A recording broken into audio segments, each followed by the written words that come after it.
India market invest মাইন্ডসেটে আপনাদের স্বাগত। যারা চ্যানেল নতুন এসেছেন তাদেরকে বলবো প্লিজ চ্যানেলটাকে সাবস্ক্রাইব করবেন, লাইক করবেন, বেল আইকনটা প্রেস করবেন, তার সাথে অল বাটনটা প্রেস করবেন, তার নোটিফিকেশনটা কিন্তু সঙ্গে সঙ্গে আপনাদের কাছে গিয়ে পৌঁছাবে। এইচএল, হিন্দুস্তান অ্যারোনটিক লিমিটেড, আজকের দিনে দেখলে দেখা যাবে কোম্পানিটা এখনও পর্যন্ত 2%-এর ওপরে একটা আফসাইড মুভমেন্ট দেখিয়েছে। তো দেখুন, মার্কেট ওপেন হয়েছিল, কোম্পানিটা নিচে আসছিল, নিচে আসার পরে কিন্তু একটা ভালো একটা র্যালি দেখা গেছে আফসাইডে। তো আমরা যদি 5 দিনের চার্ট দেখলে দেখা যাবে কোম্পানিটা কিন্তু 6%-এর ওপর একটা আপসাইড মুভমেন্ট দেখিয়েছে। এই কোম্পানি নিয়ে কিন্তু একটা ব্যাপক বড় নিউজ পাওয়া যাচ্ছে।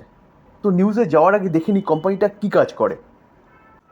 হিন্দুস্তান অ্যারোনটিক লিমিটেড বলছে পাবলিক সেক্টর, এরোস্পেস এবং ডিফেন্স কোম্পানি, যার হেডকোয়ার্টার কোথায়, ব্যাঙ্গালোর, এবং কোম্পানিটা জন্ম হয়েছে 1940 সাল থেকে।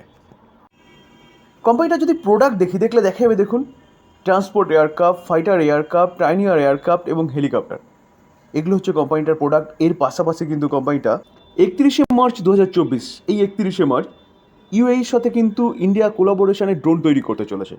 তাহলে এই ডিলটা হয়েছে কিন্তু ইউএইর সাথে, তাহলে বোঝা যাচ্ছে কোম্পানি কিন্তু ড্রোন সেগমেন্টেও বিজনেস শুরু করেছে।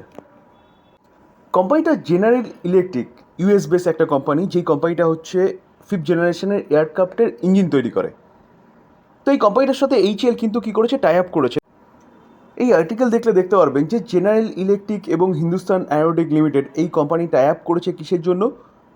দেখুন, প্রোডাকশন হচ্ছে GES F414 engine in India, অর্থাৎ ভারতে কিন্তু এই 5th জেনারেশন এয়ারক্রাফটের এই ইঞ্জিনটা তৈরি হতে চলেছে।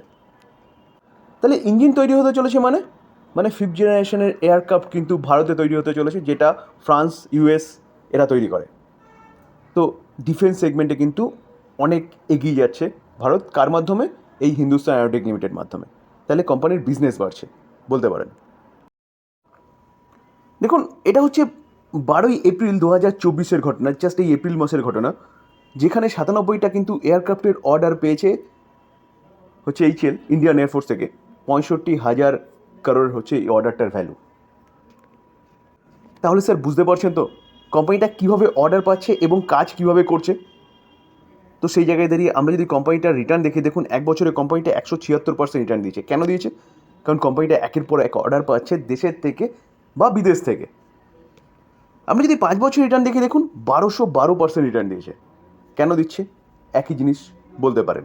তো এই কোম্পানি নিয়ে একটা ভালো ব্রেকিং নিউজ পাওয়া যাচ্ছে, যার জন্য কিন্তু কোম্পানিটা আজকে এতটা আপসাইড মুভমেন্ট দেখিয়েছে।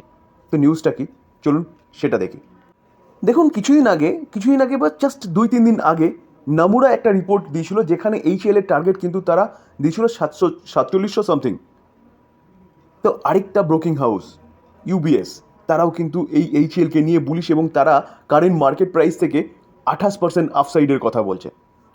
তো চলুন নিউজটা আরও ডিটেলসে দেখি। দেখুন, এই ইউবিএস, এই ব্রোকিং হাউসটা আগে টার্গেট কত দিয়েছিল, 3600, সেখান থেকে কিন্তু তারা টার্গেটটাকে বাড়িয়েছে, বলছে 5200। তাহলে কারেন্ট মার্কেট প্রাইস থেকে কতটা, 28% ওপরের কথা বলছে, অর্থাৎ 28% আফসাইড মুভমেন্টের কথা বলছে কিন্তু এই ইউবিএস ব্রোকিং হাউস। তারা এই আফসাইড মুভমেন্টের কথা কেন বলছে? কারণ তারা বলছে যে তারা বিশ্বাস করে কোম্পানি আরও বেশি অর্ডার পাবে দেশের থেকে এবং বিদেশ থেকে, কারণ কোম্পানিটা সেইভাবেই কিন্তু কাজ করছে ডিফেন্স সেগমেন্টের, যেগুলো দেখালাম, ট্রান্সপোর্ট এয়ারক্রাফট, ফাইটার এয়ারক্রাফট, ডোয়েনিয়ার, এবং তার পাশাপাশি কিন্তু ড্রোন সেগমেন্টেও কিন্তু কোম্পানিটা কাজ করছে। তো সেই জায়গায় দাঁড়িয়ে কিন্তু এই কোম্পানিটা তাই বলছে যে আরও অর্ডার পাবে। এই আর্টিকেল দেখলে দেখতে পারবেন যে এইচএল নেক্সট 6 মান্থের মধ্যে বলছে 8 থেকে 10টা trainer plus fighter version of LCA Mk1A Tejas in কত বলছে FY25E, বুস্টিং ম্যানুফ্যাকচারিং রেভিনিউ, যেটা কিন্তু ম্যানুফ্যাকচারিং রেভিনিউকে কী করবে, বুস্ট করবে। এবং তার পাশাপাশি আরও কি বলছে, যে 12টা নিউ সুকোই MKI এয়ারক্রাফট, 156টা LCH প্রচণ্ড, যেটা কম্ব্যাক্ট হেলিকপ্টার, এবং তার পাশাপাশি দেখলে দেখা যাবে 240টা AL31FP engine order for Sukhoi 30 expected to be deliver, কত করবে, FY25E এর মধ্যে। তো স্বাভাবিকভাবে এই অর্ডারগুলো কমপ্লিট করলে কোম্পানির কী করবে, রেভিনিউ বাড়বে, রেভিনিউ বাড়া মানে প্রফিটেবিলিটি বাড়বে। তার পাশাপাশি তারা কি বলছে, যে FY26 ইয়ের মধ্যে বলছে $60 বিলিয়ন নিউ অর্ডার আসতে চলেছে, যেটা বলছে অলমোস্ট 20 থেকে 25% জাম্প করবে রেভিনিউকে। তো স্যার এইসব কারণের জন্য কিন্তু এই ইউবিএস ব্রোকিং হাউসটা কিন্তু এই এইচএলকে নিয়ে এত বুলিশ এবং কারেন্ট মার্কেট প্রাইস থেকে 28% আপসাইড মুভমেন্টের কথা বলছে। তো স্যার বুঝতে হবে যে কোম্পানি যেই সেগমেন্টে কাজ করছে সেই সেগমেন্টে একের পর এক অর্ডার পাচ্ছে এবং এই অর্ডারগুলো ডেলিভার কিন্তু শুরু হয়েছে। তো স্বাভাবিকভাবে অর্ডারগুলো ডেলিভার দেওয়া শুরু হলে কিন্তু কোম্পানির রেভিনিউ আসবে এবং রেভিনিউর সাথে সাথে কিন্তু কোম্পানির প্রফিটেবিলিটিও বাড়বে। তো এই কোম্পানি কিন্তু এখন গোল্ডেন টাইম চলছে বলতে পারেন, যেখানে নমুরা এবং ইউবিএস এই দুটো ব্রোকিং হাউস কিন্তু এক কথা বলছে এবং তারা এই কোম্পানি নিয়ে বুলিশ। তো সেই জায়গায় দাঁড়িয়ে স্যার এই কোম্পানি নিয়ে কিন্তু আপনি চিন্তাভাবনা করতে পারেন লং টার্ম ইনভেস্টমেন্টের জন্য। লাস্ট কয়েক বছরে যদি আমরা কোম্পানির বিজনেস দেখি, দেখুন কোম্পানির রিজার্ভ কন্টিনিউয়াসলি বাড়ছে। কত ছিল? 11,700 করোড়, সেটা 12,800, 12,800টা কোথায় এসছে? 15,000, 15,000টা 18,900, 18,900টা কিন্তু 23,100। তাহলে কোম্পানির রিজার্ভ কিন্তু কন্টিনিউয়াসলি বাড়ছে। লং টার্ম বোরিং দেখলে দেখা যাবে কোম্পানির কোনো লং টার্ম বোরিং নেই, অর্থাৎ লং টার্ম বোরিং হচ্ছে শূন্য। শর্ট টার্ম বোরিং দেখলেও দেখা যাবে কোম্পানির শর্ট টার্ম বোরিং কি শূন্য, অর্থাৎ কোম্পানি কিন্তু পুরো ডেট ফ্রি কোম্পানি বলতে পারেন। তার পাশাপাশি যদি আমরা ক্যাশ অ্যান্ড ক্যাশ ইকুইভ্যালেন্ট দেখি, তাহলে ক্যাশ অ্যান্ড ক্যাশ ইকুইভ্যালেন্ট দেখলে দেখা যাবে কোম্পানির কাছে ক্যাশও রয়েছে যথেষ্ট। কত?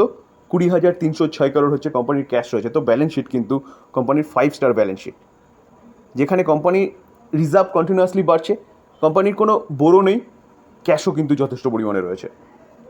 আমরা যদি কোম্পানির রেভিনিউ দেখি, দেখুন 20,300 5 বছর আগে, অর্থাৎ 2019, কারণ 2024-এর ফাইনাল ইয়ার এখনও বেরোয়নি, মানে Q4 রেজাল্ট এখনও বেরোয়নি। তো দেখলে দেখা যাবে দেখুন 20,300, 21,700, 23,100, 23,100টা কোথায় এসছে? 25,600, 25,600টা হচ্ছে 25,800। তাহলে কোম্পানির রেভিনিউ কিন্তু কন্টিনিউয়াসলি বাড়ছে, অর্থাৎ বলতে পারেন কোম্পানি কিন্তু বিজনেস ভালো করছে, একের পর এক কোম্পানির কাছে অর্ডার আসছে। তার পাশাপাশি দেখলে দেখা যাবে কোম্পানির প্রফিট কী করছে, দেখুন 2300, 2800, 3200, 3200-র পাশাপাশি 5,000, 5,000টা কোথায় গেছে? 5,800। তাহলে কোম্পানি কন্টিনিউয়াসলি রেভিনিউ বাড়ার সাথে সাথে কিন্তু কোম্পানির প্রফিটও প্রতিনিয়ত বাড়ছে। তাহলে বলা যেতে পারে কোম্পানি কিন্তু বিজনেস ভালো করছে। আমরা যদি শেয়ার হোল্ডিং প্যাটার্ন দেখি, তাহলে দেখলে দেখা যাবে দেখুন মার্চ 2024 প্রোমোটার কতটা? 71.6% স্টেক হোল্ড করছে, এফআইএস 12.4%, ডিআইএস 9.6% স্টেক হোল্ড করছে এবং public only for 6.4% stake hold করছে। তাহলে অ্যাপ্রক্সিমেট দেখলে দেখা যাবে কিন্তু এফআইএস ডিআইএস প্রোমোটার মিলে 94%-এর কাছাকাছি স্টেক হোল্ড করছে। তো কেন হোল্ড করছে? দেখুন যদি ইনস্টিটিউশনাল ইনভেস্টার দেখি, তাহলে মিউচুয়াল ফান্ড 6.75%, 36 মিউচুয়াল ফান্ড রয়েছে, যেখানে এইচডিএফসি মিউচুয়াল ফান্ড কিন্তু 3.13% স্টেক হোল্ড করছে। ফরেন পোর্টফোলিও ইনভেস্টারকে দেখলে দেখা যাবে 11.59% স্টেক হোল্ড করছে, 623টা ফরেন পোর্টফোলিও ইনভেস্টার রয়েছে। আমরা যদি ইন্স্যুরেন্স কোম্পানি দেখি, তাহলে ইন্স্যুরেন্স কোম্পানিকেও দেখলে দেখা যাবে 2.36% স্টেক হোল্ড করছে, 22টা ইন্স্যুরেন্স কোম্পানি রয়েছে, এলআইসি একাই কিন্তু 1.89% স্টেক হোল্ড করছে। তো কেন হোল্ড করছে? স্যার কোম্পানির মধ্যে দম আছে, তার জন্য কিন্তু এতটা ইনস্টিটিউশনাল ইনভেস্টার এই কোম্পানি স্টেক হোল্ড করছে। আমরা যদি কোম্পানিটার মার্কেট ক্যাপ দেখি, দেখুন 2,79,000 করোড় হচ্ছে কোম্পানিটার মার্কেট ক্যাপ। পি রেশিও দেখলে দেখা যাবে কিন্তু 45.5 হচ্ছে পি রয়েছে। রিটার্ন অন ক্যাপিটাল এমপ্লয় 30.6 এবং return on equity 27.5। Face value কত আছে? 5 আছে, মানে কোম্পানি কিন্তু স্প্লিটও দিতে পারে। কোম্পানি 0.67% ডিভিডেন্ড ইল্ড আছে, অর্থাৎ কোম্পানি কিন্তু ডিভিডেন্ডও দেয়। অ্যাজ পার মার্কেট ক্যাপিটালাইজেশন, এই যে হিন্দুস্তান এরোনটিক লিমিটেড, এই কোম্পানিটা কিন্তু নাম্বার 1 কোম্পানি ডিফেন্স সেগমেন্টে। তারপরে কী আছে? Bharat dynamic, only for 36,000 crore হচ্ছে মার্কেট ক্যাপ। তো স্যার অবশেষে যদি কনক্লুশনে আসা যায়, তাহলে দেখলে দেখা যাচ্ছে যে এই কোম্পানি যেই সেগমেন্টে কাজ করছে সেই সেগমেন্টে গভর্নমেন্ট কিন্তু জোর দিয়েছে, অর্থাৎ গভর্নমেন্ট কিন্তু মেক ইন ইন্ডিয়া বা আত্মনির্ভর ভারতের ওপর জোর দিয়েছে। কেন? কারণ ডিফেন্স সেগমেন্টে যদি আত্মনির্ভর না হওয়া যায়, তাহলে কিন্তু কোনো দেশের সাথে যুদ্ধ লাগলে তাহলে বাইরের দেশের দয়া দাক্ষিণের ওপর কিন্তু আপনাকে থাকতে হবে, যেটা ইউক্রেনকে দেখা গেছে। তো তারপরের থেকে কিন্তু গভর্নমেন্ট চিন্তা ভাবনা নিয়েছে এবং দেশের যে কোম্পানিগুলো রয়েছে সেগুলোকে বুস্ট আপ করার চেষ্টা করছে। এই কোম্পানিটাকেও কিন্তু উজ্জীবিত করার চেষ্টা চলছে গভর্নমেন্ট দ্বারা, যার জন্য 5th জেনারেশন এয়ারক্রাফট বলুন, তেজাস এয়ারক্রাফট বলুন এবং আপগ্রেডেশন কন্টিনিউয়াসলি করছে। শুধু এয়ারক্রাফট না, কোম্পানিটা ড্রোন সেগমেন্টেও কাজ শুরু করেছে, এরোস্পেসে কোম্পানিটার এক্সপোজার রয়েছে। তো সেই জায়গায় দাঁড়িয়ে কোম্পানি বিজনেস ভালো করছে, একের পর এক অর্ডার পাচ্ছে, তো এই কোম্পানি কিন্তু আপনি চিন্তা ভাবনা করতে পারেন। যেখানে আমরা কোম্পানির ফান্ডামেন্টালও দেখলাম লাস্ট 5 বছর কোম্পানি কিন্তু কন্টিনিউয়াসলি তার রেভিনিউ বাড়াচ্ছে, প্রফিটেবিলিটি বাড়াচ্ছে, একটা পয়সাও কিন্তু বোরোইং নেই, অর্থাৎ জিরো বোরোইং কোম্পানি। তার পাশাপাশি বলতে পারেন যে কোম্পানি কন্টিনিউয়াসলি তার রিজার্ভ বাড়াচ্ছে, ক্যাশও যথেষ্ট রয়েছে। তো সেই জায়গায় দাঁড়িয়ে এই কোম্পানি নিয়ে কিন্তু আপনি চিন্তা ভাবনা করতে পারেন। কোম্পানির বিজনেসও ভালো করছে এবং কোম্পানি কিন্তু ফান্ডামেন্টাল স্ট্রং কোম্পানি। বিজনেস ভালো করছে বলে কোম্পানি কিন্তু কন্টিনিউয়াসলি রকেটের মতন উপরে উঠছে।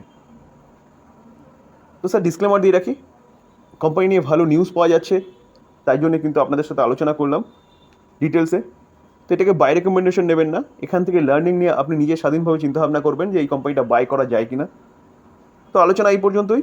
যদি আলোচনা ভালো লাগে, যারা চ্যানেল নতুন এসেছেন তাদেরকে হলো প্লিজ চ্যানেলটাকে সাবস্ক্রাইব করবেন, লাইক করবেন, বেল আইকনটা প্রেস করবেন, তার সাথে অল বাটনটা প্রেস করবেন, তাই নোটিফিকেশনটা কিন্তু সঙ্গে সঙ্গে আপনাদের কাছে গিয়ে পৌঁছাবে। থ্যাংক ইউ, ভালো থাকবেন।